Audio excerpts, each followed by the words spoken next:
You're talking too much, and this compulsion is ruining your life in ways you can't yet fathom. Right now, as you read these words, your mind is already concocting a response, an objection, a justification. You want to defend your need to voice opinions, to correct inaccuracies, to be heard. This automatic reaction, this desperate hunger for validation through words, is precisely the prison that keeps you small, weak, and inconsequential. Over the next 6 months, you will uncover something that will permanently shift your position in the social hierarchy. Silence isn't a lack of power, it's its ultimate concentration. But before you get there, you need to confront a harsh truth about your current state. You live in a noisy delusion. You believe your words carry weight, your opinions matter. The world needs to hear every thought that crosses your restless mind. This is your primary captivity, the urge to be heard, validated, acknowledged at every turn. Silence terrifies you, because in silence you face who you truly are, not the persona you craft through carefully chosen words, but the raw reality that hides behind the constant racket. Observe your daily routine for a moment. How often do you interrupt conversations to inject your perspective? How often do you correct irrelevant information simply to showcase knowledge? How often do you express opinions on subjects that don't directly impact your power or standing? Each of these intrusions is an energy leak, a dissipation of authority, a devaluation of your perceived worth. The person who speaks incessantly becomes background noise. The person who always has a ready opinion becomes predictable. The person who constantly needs to validate their knowledge becomes a repository of free information that others exploit without reciprocity. You've become a source of intellectual amusement for people who would never pay for what you freely offer. But there's a devastatingly effective alternative: strategic silence as a tool of influence. For the next 180 days, you will implement a transformation protocol that will convert your verbal compulsion into quiet command. This isn't a temporary exercise in self-control. It's a fundamental restructuring of your position in the social framework. You'll learn to wield silence as a surgical blade that cuts through the superficial layers of social interaction to reveal the true mechanisms of power. The first 15 days will be the most grueling. Your brain will go into social withdrawal. You'll feel physical anxiety when people spout nonsense and you can't correct them. Your hand will itch to type replies in WhatsApp groups. This is the hunger for validation manifesting as a withdrawal symptom. When the compulsion hits its peak, and it will, you'll redirect that energy into a competency-building activity: reading a technical book, practicing a skill, solving a tangible problem. The anxiety of denied validation becomes fuel for genuine growth. During this initial period, you'll start to notice patterns that have always been there, but that your mental clamor prevented you from seeing. You'll see who truly makes decisions versus who only pretends to have authority. You'll identify the hidden alliances that dictate the real flow of influence. You'll map the insecurities that motivate the behavior of those around you. This intelligence is only accessible through silent observation, never through active participation in conversations. You'll discover that most social interactions are theater, people playing roles they believe others expect of them. Your colleagues express opinions they think will impress. Your superiors make pronouncements they believe project authority. Your subordinates offer suggestions they hope will generate recognition. Everyone is performing for an imaginary audience, squandering energy on social validation instead of building real influence. While they perform, you'll observe. While they debate, you'll gather data. While they compete for attention, you'll build competence. This asymmetry of focus will create an exponential advantage that will become apparent in weeks, not years. Your transformation will be measured through specific indicators. In the first week, you'll experience an 80% reduction in unnecessary conflicts, simply because you'll stop fueling them with your reactions. By the end of the first month, people will start to perceive your presence differently, not as someone who contributes to the noise, but as someone who adds weight to situations. The protocol you'll follow over the coming months has been rigorously tested in high-stakes environments where results are the only currency that matters. It works because it harnesses core principles of human psychology that most people are unaware of. Artificial scarcity amplifies perceived value, mystery sparks curiosity, and quiet competence builds genuine authority. You will face opposition. Colleagues will try to goad you into reverting to old habits. Some will spread rumors that you've changed, become strange. This resistance is predictable, and it will be your initial opportunity to demonstrate that you've transcended the need for social validation. Your response will remain consistent: superior outcomes that render your presence indispensable. By the end of this journey, you won't have merely achieved personal authority. You'll have cultivated the ability to influence entire systems. Organizations will begin to operate differently in your orbit because you've ceased fueling the toxic dynamics that kept them dysfunctional. Your strategic silence will generate waves of influence that extend far beyond yourself. You will evolve into a silent gravitational force that spontaneously realigns the social structures around you. This is genuine power, not just dictating your own destiny, destiny, but subtly shaping the fate of entire systems through strategic presence and a calculated economy of words. You will be remembered not for what you said, but for what you enabled through what you chose to withhold. This is the distinction between impact and noise, between authority and opinion, between genuine power and social posturing. Silence awaits you. But first, you must fully grasp precisely what you are forfeiting through your current compulsion to speak. Your incessant need to talk is not merely a bad habit, it's a symptom of a deeper pathology that erodes your authority from within. Each superfluous word you utter is a public admission of inner insecurity, an advertisement to the world that you lack the confidence to exist in silence. The underlying issue that weakens you isn't apparent on the surface of your excessive communication. It's buried 3 layers deep. In your distorted relationship with your own relevance, you have cultivated a chemical dependency on social approval that functions precisely like any other addiction. Each validation you receive through a clever remark, each laugh you elicit with a witty comment, each agreement you secure with a popular opinion, all of these release small doses of dopamine that your brain has begun to interpret as a survival necessity. This dependency has spawned a devastating, vicious cycle. The more you speak to gain validation, the more your self-worth hinges on the reactions of others. The more your self-worth depends on the reactions of others, the less you can tolerate moments of silence where there is no external feedback to affirm your value. The less you tolerate silence, the more compulsively you speak. The outcome is a downward spiral where you become progressively more desperate for attention and less capable of commanding genuine respect. Observe how this manifests in specific situations. In work meetings, you cannot allow a point to pass without adding your perspective, even when your input doesn't alter the final result. In social conversations, you experience physical discomfort when you are not actively participating in the dialogue. In message groups, you compulsively check if your messages have been read and responded to. On social media, you gauge the success of your posts by the number of reactions they receive. Each of these behaviors reveals the same underlying pathology. You have outsourced the responsibility for your self-esteem to other people. You have become an emotional beggar who relies on social charity to feel valuable. This is the most precarious position possible in the social hierarchy, the position of someone who requires the approval of others to function. But the vulnerability extends beyond emotional dependence. Your compulsion to speak constantly also divulges strategic information about you that shrewder individuals are collecting and archiving for future use. Each opinion you spontaneously express is a data point about your preferences, values, insecurities, and boundaries. Each emotional reaction you display publicly is an additional entry in the instruction manual that others are compiling on how to manipulate you. Individuals who grasp power dynamics scrutinize your verbal patterns, pinpointing precisely where to apply pressure to extract what they desire. They discern which topics incite you to overshare, which compliments lower your defenses, and which taunts compel you to divulge information best kept private. Your verbal transparency evolves into a strategic vulnerability, systematically exploited by others. The situation is compounded by your unawareness of being mapped. You interpret the attention you receive as validation of your opinions, when in reality, it's intelligence gathering on your operating system. Each conversation where you speak freely becomes an espionage session disguised as social interaction. Your interlocutors emerge from these dialogues with a deeper understanding of you than you possess of them. This informational asymmetry places you at a perpetual competitive disadvantage. While you voluntarily disclose your strategies, motivations, and vulnerabilities, your rivals keep their cards close to the vest. When crucial opportunities arise, they already anticipate your probable moves, limitations, and emotional triggers. You become predictable, and predictability is lethal in the contest for scarce resources. The issue intensifies as you squander mental energy processing and reacting to irrelevant information. Your mind is incessantly engaged in conversations that don't advance your long-term objectives. You expend cognitive resources reacting to others' opinions, crafting counter-arguments for inconsequential debates, and formulating responses to unasked questions. This mental dispersal prevents you from focusing your intellectual capacity on the problems that truly determine your success or failure. Furthermore, your reputation is being built on shaky foundations. People perceive you as someone who always has something to say, rather than someone who consistently has something valuable to contribute. There's a crucial distinction between these two positions. The former classifies you as social entertainment, useful for filling awkward silences, but expendable when important conversations need to occur. The latter positions you as a strategic asset, someone whose presence adds tangible value to situations. Your verbal compulsion also hinders you from developing one of the most valuable skills in social navigation, the ability to decipher the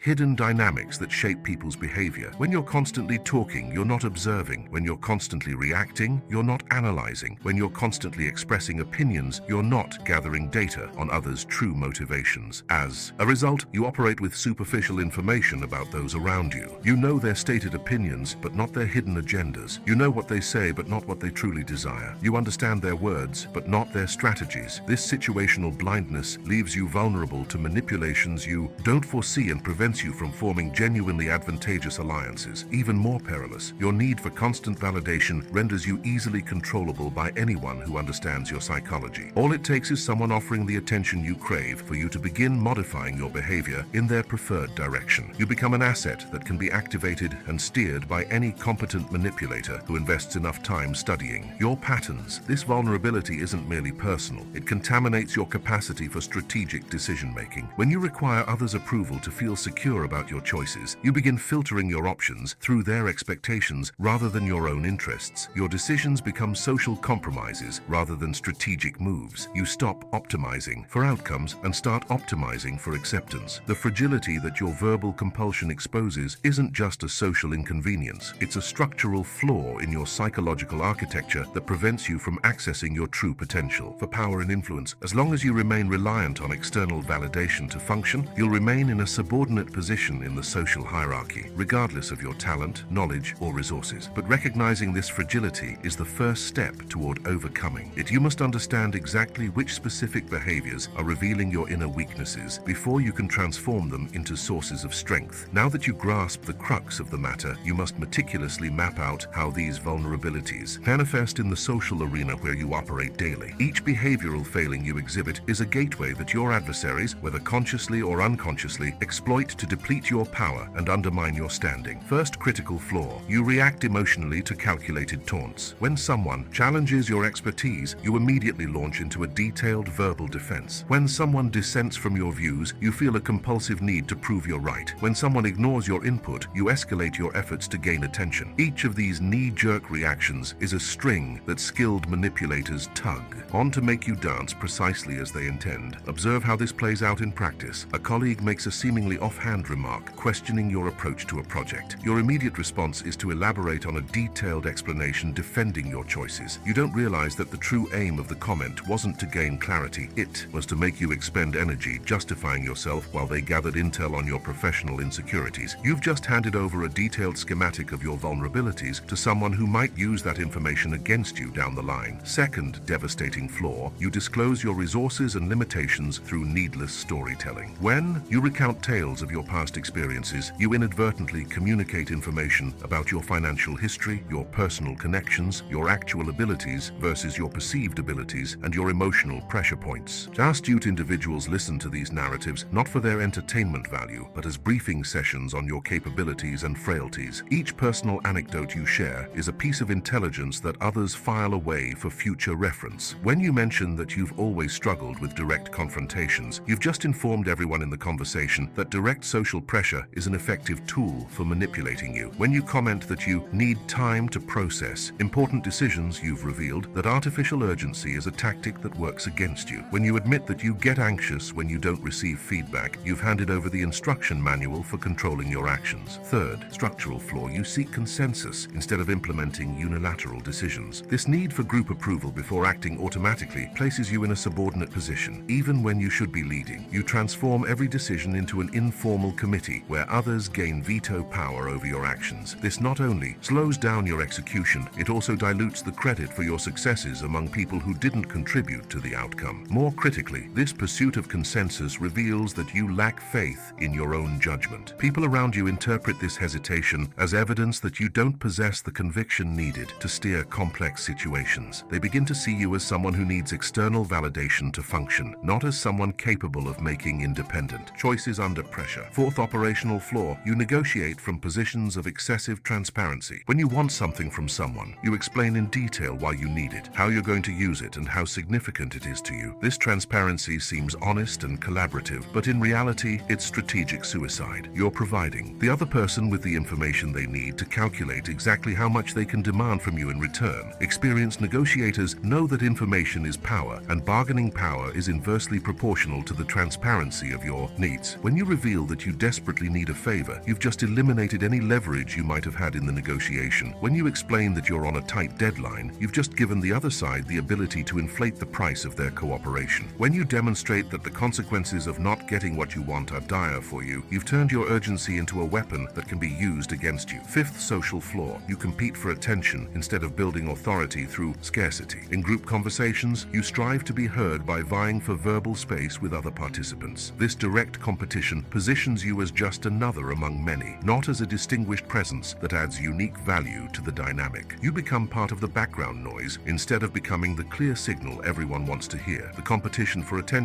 also compels you to hasten your communication and streamline your ideas to fit into the limited spaces available in the conversation. The outcome is that you express diluted versions of your thoughts, not their most potent forms. You begin to sound like everyone else because you're operating under the same time and attention constraints as everyone else. Sixth psychological weakness, you attempt to control how others perceive you through active impression management. You constantly monitor people's reactions to your words and adjust your communication in real time based on the feedback you perceive. This process enslaves you to the expectations of others and prevents you from communicating with strategic authenticity. Even worse, observant people notice when you're managing impressions and interpret it as proof that you're not genuine. They begin to question whether your opinions are truly your own or if they are calculated to garner approval. Your attempt to control how others see you ultimately backfires and makes you appear manipulative and insecure. Seventh critical flaw, you assume that others share your motivations and values. This psychological projection blinds you to the hidden agendas that drive the behavior of those around you. You interpret politeness as genuine interest, collaboration as loyalty, and availability as friendship. These misinterpretations leave you susceptible to betrayals you don't see coming. When you project your own motivations onto others, you fail to recognize when you're being used. You offer valuable information because you assume others would do the same for you. You share opportunities because you expect reciprocity. You defend people because you believe they would do the same for you. But many of these individuals operate under entirely different principles and view your generosity as exploitable naivety. Eighth behavioral shortcoming, you mistake motion for progress. Your compulsion to speak and participate in every discussion gives you the feeling that you're being productive, but in reality you're merely expending energy without generating measurable results. You keep yourself busy without becoming more powerful. This confusion prevents you from making the crucial distinction between activity and achievement. You measure your social success by the number of interactions you have, not by the quality of the positions you establish. You count conversations instead of counting victories. You track participation instead of tracking influence. Each of these weaknesses functions as a radar system that broadcasts your position to anyone who knows how to interpret the signals. You are constantly transmitting information about how to defeat you to any adversary who is paying attention. Your behavioral transparency has become an operational security risk that compromises your ability to protect your interests in a competitive environment. But the most perilous aspect is that these weaknesses reinforce one another. The more you exhibit one, the more susceptible you become to the others. The more transparent you are about your needs, the more people know how to manipulate your emotional reactions. The more you seek consensus, the more others uncover your limitations and resources. The more you compete for attention, the more you reveal your insecurities and motivations. The result is a cycle of escalating vulnerability where each social interaction leaves you more exposed than before. You become progressively more fragile not because you're losing skills, but because you're inadvertently sharing the instruction manual on how to exploit your flaws. Recognizing these exposures is essential but not sufficient. You need to understand how to transform each of these vulnerabilities into sources of strength through a fundamental reframing of your approach to social interactions. You have revealed your weaknesses. You've seen how your need for validation, your excessive transparency, and your pursuit of consensus turn you into an easy target. But understanding these vulnerabilities is not enough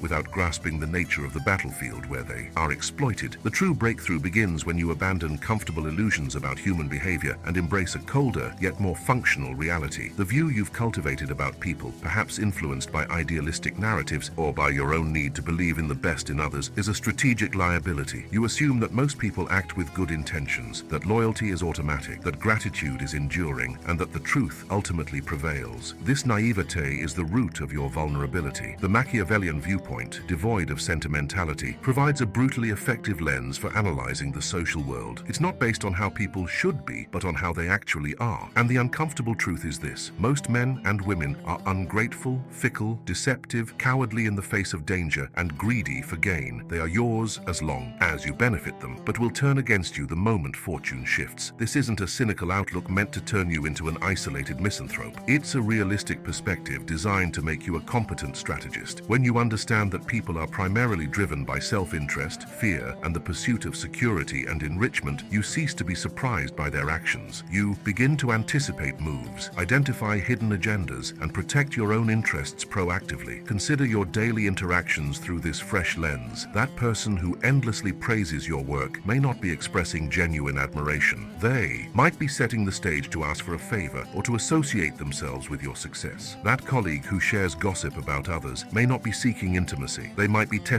your allegiance or gathering intel about you to use elsewhere. That superior who seems supportive may simply be ensuring that you remain a valuable asset for their own objectives. When you operate under the premise that everyone is, on some level, acting in their own best interest, whether that interest is financial, social, emotional, or political, you stop interpreting their actions personally. You view behaviors not as assaults or validations of your character, but as maneuvers in a strategic game where each player seeks to optimize their own position. This departure from idealism is painful because it forces you to relinquish the need to be loved or approved of by everyone. You realize that superficial popularity is a worthless currency in the marketplace of real power. What matters isn't how much people like you, but how much they need you and how much they respect or dread you. Respect, in the Machiavellian view, is a far more solid foundation for authority than affection. Affection is volatile, based on emotions that shift with the tides of fortune. Respect, particularly respect, mingled with a calculated measure of fear, is enduring. People may cease to like you, but if they respect you for your competence, your ability to deliver results, and your apparent invulnerability, they will still follow you when necessary. This new outlook transforms the way you listen. You no longer listen to respond, to agree, or to fit in. You listen to analyze. You seek the hidden motivations behind the stated words. You pinpoint the inconsistencies between what is said and what is done. You map the alliances and rivalries that most overlook. Silence becomes your laboratory for behavioral analysis. You begin to see conversations not as opportunities to express yourself, but as opportunities to gather intelligence. Each interaction is a chance to learn more about the interests, anxieties, and stratagems of others, while revealing as little as possible about your own. This informational imbalance is the bedrock of strategic advantage. The Machiavellian vision also teaches that virtue, in the classical sense of excellence and effectiveness, not sentimental morality, and fortune, circumstances and luck, are the twin pillars of success. You cannot control fortune, but you can maximize your virtue, your capacity to act decisively, to adapt to circumstances, to use reason to overcome obstacles, and to maintain command over your own emotions and those of others. Your verbal incontinence is a direct assault on your virtue. It makes you reliant on fortune, the unpredictable reaction of others, and undermines your capacity to act with calculated reason by forcing you to react emotionally. Strategic silence, conversely, is an exercise in virtue. It allows you to observe fortune, the social landscape, analyze the virtue or lack thereof in others, and conserve your own energy to act at the opportune moment with maximum efficacy. This initial mental shift is the most challenging. It demands that you dismantle deeply ingrained beliefs about how the world operates and about your place within it. It requires you to accept that people are not inherently good or evil, but inherently human, complex, contradictory, and above all, concerned with their own survival and prosperity. Once you internalize this perspective, the incessant clamor of the social world will start to make sense. You will perceive interactions not as chaotic confusion, but as the predictable manifestation of conflicting interests. You'll cease taking personally actions that once wounded you, and instead view them as the logical maneuvers of players seeking to optimize their positions. This detached objectivity won't render you cruel, but it will immunize you against emotional manipulation. You will no longer be held hostage by the need to be liked. You will be liberated to make decisions grounded in efficacy and outcome, not societal approval. From this juncture forward, every social interaction becomes an opportunity to test and refine your grasp of human nature. You'll observe how individuals respond to your silence, how they endeavor to fill the void that your verbal absence creates, how they reveal their own vulnerabilities and agendas when they don't receive the emotional feedback they anticipate from you. This dispassionate observation is the initial stride towards constructing the archetype of the new you: rational, composed, respected, unyielding. A you that doesn't react but acts, that doesn't speak idly but speaks to conquer, that doesn't seek validation but commands respect. The bedrock for this new you is the acceptance of the stark reality of human behavior. With the old delusion shattered, the stage is set for construction. You cannot operate in the real world with a mind shaped by social fantasies. The next phase is to forge the archetype that will enable you to navigate and dominate the competitive environment, the rational, composed, respected, and unyielding you. This is not a temporary guise, but a fundamental reconfiguration of your being, aligned with the harsh truths you now acknowledge knowledge about human nature. The first cornerstone of this new you is relentless rationality. Your mind, formerly captive to emotional reactions and the pursuit of validation, must transform into a machine of analysis and calculation. Each social situation, each interaction, each word spoken by you or by others will be processed through a logical filter. What is the genuine objective here? What interests are at play? What is the most effective move for my own objectives? You will cease interpreting the behavior of others as personal. An insult will not be an affront to your honor, but an attempt at provocation to destabilize you. A criticism will not be an evaluation of your worth, but a strategic positioning of the speaker. A compliment will not be proof of affection, but a potential attempt to lower your guard. Everything becomes information to be analyzed, not stimuli to be reacted to emotionally. This rationality demands unwavering discipline. Your mind will attempt, out of habit, to revert to old emotional patterns. You will feel the sting of anger, the prick of insecurity, the heat of vanity, but you will learn to observe these emotions without identifying with them. They are merely internal data, signals that indicate where your weak points still reside, not commands to act upon. You acknowledge the emotion, register it, and then rationally decide on the most advantageous response, which will often be silence or a strategic question. The second cornerstone is strategic composure. This is not the absence of feelings, but absolute command over their expression and influence on your decisions. The composure you will cultivate is the ability to remain calm under pressure, to observe chaos with clarity, and to act with surgical precision, regardless of the emotional turbulence around you or within you. Your adversaries anticipate you to react predictably to emotional stimuli. They will attempt to use anger, fear, vanity, or compassion to manipulate your actions. Your composure will be the shield that renders these tactics ineffective. When they anticipate an outburst of rage, you will respond with a calm, penetrating question. When they expect panic, you will demonstrate calculated serenity. When they expect you to bow to flattery, you will maintain a posture of objective evaluation. This composure projects an aura of invulnerability. People who are unable to decipher your emotions become uneasy and uncertain. They lose the ability to foresee your movements and consequently hesitate to challenge you directly. Your calm, controlled surface becomes a mirror that reflects back the anxiety and insecurity of others, shifting the power dynamics in your favor. The third cornerstone is unconditional respect. This respect is not begged for or demanded. It is imposed by your presence and your actions. It arises from your demonstrated competence, your ability to generate results where others falter, and your calculated economy of words that renders each of your interventions meaningful. People respect those who demonstrate control over themselves, over situations, and ultimately over others. When you cease wasting energy on trivial conversations and emotional outbursts, and instead channel that energy into building competence and achieving results, your reputation shifts. You are no longer viewed as a boisterous participant, but as a silent, potent force. Your strategic silence amplifies the perception of your capability. When you speak sparingly, but each time you do, your words are laden with data, insights, or commands that propel the situation forward, people begin to associate your presence with worth and effectiveness. Your silence creates an anticipation. If they are speaking, it's important. This expectation cultivates respect in a way that 1,000 empty words never could. The fourth tenet is unshakability. This is the state of being impervious to societal pressures, the opinions of others, and attempts at manipulation. To be unshakable signifies that your internal compass always points towards your own objectives and strategic interests, irrespective of the winds and tides of external approval or disapproval. You will become unshakable because your self-esteem will no longer be tethered to external validation. It will be erected upon the solid foundation of your virtue, your ability to act effectively in the real world. You will know your worth, not because others tell you, but because you demonstrate it through quantifiable achievements. When you are unshakable, attempts at social sabotage, gossip, ostracism, veiled criticisms lose their potency. They glance off you because you don't afford them the energy of your emotional response. You observe them with the same dispassion you would a natural phenomenon, noting the information, who is trying to undermine you and how, and remain laser-focused on your goals. Your retort to sabotage will not be verbal, but showcased through superior performance that renders attempts to bring you down immaterial. This archetype isn't something you feign. It is something you become through deliberate practice and consistent application of Machiavellian principles. Each day of strategic silence, each moment of cold observation, each decision predicated on rationality rather than emotion fortifies the muscles of this new self. The transition won't be effortless. There will be moments of uncertainty, of temptation, to revert to old habits of seeking validation. But each time you resist, each time you choose strategic silence over impulsive reaction, you will be cementing the bedrock of this powerful archetype. Envision this new self, someone whose presence commands attention not by the volume of their voice, but by the weight of their silence. Someone whose eyes observe everything, yet reveal little. Someone whose actions are precise and effective, no matter how chaotic the environment becomes. Someone who doesn't require anyone's approval because their authority emanates from within. This is the self you are cultivating. A self that operates based on reality, not fantasy, on strategy, not emotion, on earned respect, not superficial popularity. This archetype is your armor and your weapon in the game of social power, and the strategies to activate and utilize it are rooted in a profound understanding of how to sway the psychology of others without uttering a single unnecessary word. With the archetype of the unshakable self under construction, you now possess the requisite internal foundation. But the transformation isn't just about who you become for yourself. It's about how this new internal configuration manifests and influences the world around you. True power resides not merely in your inner fortitude, but in your capacity to shape the perception and behavior of others. The strategies that follow are your silent tools of psychological mastery, forged in the unwavering logic of human nature. The first and most fundamental strategy is the calculated utilization of silence as a weapon. Silence isn't the absence of communication. It's an exceptionally potent form of communication that most people don't know how to decipher or endure. In the vacuum of your silence, the insecurity of others flourishes. People uneasy with the dearth of verbal feedback will tend to fill the space, divulging information they would otherwise keep hidden. They will speak more, justify more, and crucially reveal their true motivations and fears in their eagerness to elicit a reaction from you. Your silence becomes a mirror that reflects back the anxiety and need for validation of others. While they squirm in their eagerness to be heard, you remain calm observing. This asymmetry of behavior immediately positions you as the most controlled and therefore most influential party in the interaction. You don't need to dominate the conversation. You dominate the space that the conversation occupies. The second strategy is the mastery of detached observation. While others are caught up in talking and vying for attention, your eyes and mind are absorbing every detail. You scrutinize body language, the fidgeting, the averted gaze, the guarded posture. You listen not just to what is said, but how it's said, the tone of voice, the hesitations, the inflections. You compare words with past and present actions. This dispassionate scrutiny allows you to construct a precise mental map of power dynamics, veiled alliances, unspoken rivalries, and deep-seated insecurities within your environment. You discern who wields genuine influence versus who merely projects it, who is beholden to whom and why, and what pressure points can be exploited by you or others. As you observe, you remain impassive. You don't validate gossip with your participation, reinforce false narratives with your agreement, or engage in ego clashes that drain the energy of others. Your mind is a silent data processor, gathering intelligence that will grant you leverage in future interactions. The third strategy is the language of composed presence. Even in silence, your body is communicating. Your posture, your eye contact, your gestures, or the absence thereof, speak volumes. An upright and relaxed stance projects confidence. Direct and steady, but not aggressive, eye contact conveys honesty and resolve. Measured and deliberate gestures, rather than nervous and excessive movements, signal self-control. You'll learn to harness your physical presence to command space and project authority without uttering a word. In a room, position yourself where you have a clear view of everyone and where your presence is felt, even if you're not at the heart of the conversation. Employ eye contact to acknowledge those you deem worthy, dismiss those you consider irrelevant, and subtly intimidate those who challenge you. Your physical stillness amidst the verbal clamor of others will instantly set you apart. The fourth strategy is the strategic deployment of questions instead of statements. When verbal interaction is unavoidable, particularly when provoked or asked for your opinion, respond with questions that deflect focus, expose the assumptions of others, or compel the speaker to justify their own stance. Questions such as, what leads you to that conclusion? What evidence supports that assertion? How do you propose this be implemented in practice? These inquiries are not posed out of genuine curiosity, but to control the direction of the discourse and gather further information. They force the other person to ponder, to reveal their sources, to validate their reasoning, all while you remain in the position of observer and evaluator. You become the silent inquisitor, guiding the dialogue without exposing your own hand. This tactic reverses the dynamic. Instead of being questioned and needing to justify yourself, you become the one who questions and assesses. The fifth strategy is the deliberate cultivation of mystery. Your economy of words and your reluctance to divulge personal or strategic information creates an aura of enigma around you. People are naturally inquisitive about what they don't comprehend. Your silence will lead them to speculate about your thoughts, your intentions, and your capabilities. This mystery is not merely intriguing, it's a tool of power. When people are uncertain of exactly what you're thinking or what you're capable of, they tend to overestimate your abilities and hesitate to act against you. Calculated unpredictability makes you a more formidable adversary. You become a puzzle to be solved, and the endeavor to solve it consumes the energy energy and attention of others, diverting them from their own objectives. The sixth strategy is communication. Through outcomes, not rhetoric. While others prattle on about what they're going to do or justify why they haven't done something, you act quietly and deliver measurable results. Your performance becomes your primary form of communication. When a superior solicits your opinion on how to resolve a problem, instead of offering a detailed verbal analysis, you might respond, "I'd prefer to present a working solution," and then labor quietly to deliver that solution. When colleagues doubt your aptitude, you don't argue. You produce a result that silences the criticism. This approach not only demonstrates your competence irrefutably, but also establishes a standard. Your contribution is measured by impact, not by verbal volume. The seventh strategy involves controlling the narrative through non-participation. You shape how people perceive certain situations or individuals simply by declining to engage in gossip, complaints, or unproductive debates. Your absence from certain conversations sends a potent message that such topics or dynamics are beneath your strategic consideration. By withdrawing from arenas of unnecessary verbal conflict, you not only conserve your energy, but also position yourself above the fray. You become the detached yet strategic observer, untainted by the pettiness and volatile emotions that dominate the interactions of others. This calculated distance enhances your credibility and authority when you ultimately choose to intervene. These strategies aren't isolated tactics. They're components of an integrated system of quiet influence. They function in concert to transform your presence from background noise into a gravitational force that reorganizes the social dynamics around you. You're not merely shielding yourself from weaknesses, you're actively projecting power through your restraint and focus. The consistent application of these strategies will demand unwavering vigilance and steely discipline. Your mind will repeatedly attempt to revert to old habits of seeking validation and reacting emotionally. However, each time you choose strategic silence, cool observation, a calculated inquiry, or a silent action over a verbal response, you're reinforcing the archetype of the unshakable self and honing your tools of psychological mastery. True power doesn't clamor to be heard. It manifests in calculated composure, penetrating observation, and precise action. You are learning to speak the language of real power, a language understood not by the words you utter, but by the impact you create through what you choose to withhold. And one of the most effective tools in this new lexicon is the ability to wield indifference as a social lever. You've mastered silent observation, the language of controlled presence, and the strategic use of questions. Now it's time to integrate one of the most potent tools in your quiet arsenal: calculated indifference. This isn't the apathy of the weak, but the serenity of the strong who choose where and how to invest their emotional energy. Indifference, when applied with Machiavellian precision, disorients your adversaries, safeguards your vulnerabilities, and projects an aura of unshakable power. Understand, most people operate by seeking validation or provoking reaction in others. They gauge the impact of their words and actions by the emotional response they elicit. When you deny them that response, when you meet provocations with equanimity, praise with reservation, and attacks with an observant stillness, you disrupt the cycle of cause and effect to which they are accustomed. Your lack of reaction becomes the most powerful reaction of all. Strategic indifference is your armor against emotional manipulation. People will attempt to push your buttons to make you lose control, reveal information under pressure, or act impulsively. They will use criticism to erode your confidence, flattery to inflate your ego, or false urgencies to force your hand. Your indifference disarms these tactics. Your buttons no longer work because you've removed the emotional receiver. Consider a situation where someone attempts to bait you publicly. The primal instinct, fueled by your former need for validation, would be to defend yourself vigorously, perhaps with anger or indignation. But strategic indifference dictates another response. Instead of reacting, you maintain a calm expression, perhaps a slight nod that could be interpreted as acknowledgement or disinterest. You don't deny the accusation. You don't justify yourself. You don't display anger. You simply don't grant the provocation the oxygen of your emotional reaction. The psychological effect on the provocateur is devastating. They anticipated a fight, a debate, a demonstration that they'd struck a nerve. Your indifference signals that the attack was irrelevant, that you were unaffected, that the attempt failed miserably. This not only frustrates the aggressor, but also makes them appear petty and ineffectual in the eyes of onlookers. Your composure in the face of aggression elevates you, while the futility of the attack diminishes the aggressor. Likewise, indifference to flattery is vital. People will use praise to try and curry favor, extract information, or subtly manipulate. You receiving compliments with an excessive smile, effusive thanks, or outward displays of pleasure reveals that you are susceptible to vanity, one of the most easily exploitable weaknesses. Instead, acknowledge the praise with a simple nod, a concise thank you, or a neutral expression. Assess the compliment objectively. Is it genuine? What might be the motivation behind it? Your indifference to empty praise signals that you cannot be bought or swayed by hollow words. Indifference is also also your shield against social pressure and the need to conform. When colleagues attempt to draw you into gossip, complaints, or unproductive group dynamics, your detachment compels them to proceed without your involvement. You don't need to justify your distance. Your simple refusal to engage sends the message. You are not part of the herd that follows prevailing emotions and opinions. You are an outside observer, immune to the pressures of social conformity. This posture of calculated indifference does not imply that you are oblivious to what is unfolding. On the contrary, you are more aware than ever.